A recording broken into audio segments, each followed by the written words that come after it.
مجھے تو سمجھ نہیں آتی ہے کہ لوگ وفائیں ڈھونڈتے ہیں، لوگ جو ہیں وفائیں ڈھونڈتے ہیں۔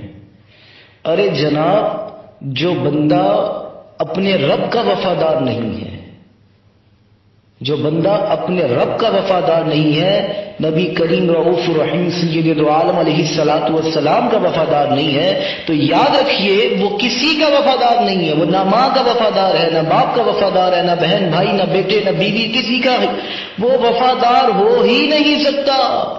لوگوں کے سامنے نہ بیٹھ کر ممبروں پر 6 گھنٹے بولنا آسان ہے، پر اس 6 گھنٹے کی تقریر میں اپنا محاسبہ کرنا بڑا مشکل ہے، اپنا احتساب کرنا بہت مشکل ہے۔ اور یوں ہی لوگوں کے سامنے لمبی لمبی نمازیں پڑھنا بہت آسان ہے، اور تنہائی کے عالم میں اپنے رب العالمین کے سامنے 2 منٹ مصلی پر کھڑا ہونا سخت گرا گزرتا ہے۔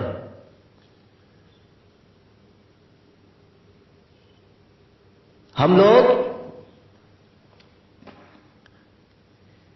جو جتنے مقررین ہیں جوش خطابت میں ایسی ایسی بات کہہ جاتے ہیں اور اپنے آپ کو غوث قطب ابدال اور معاذ اللہ اس سے بھی بڑھ کر لے جاتے ہیں اور منواتے ہیں کہ ہمارا مقام و حیثیت یہ ہے۔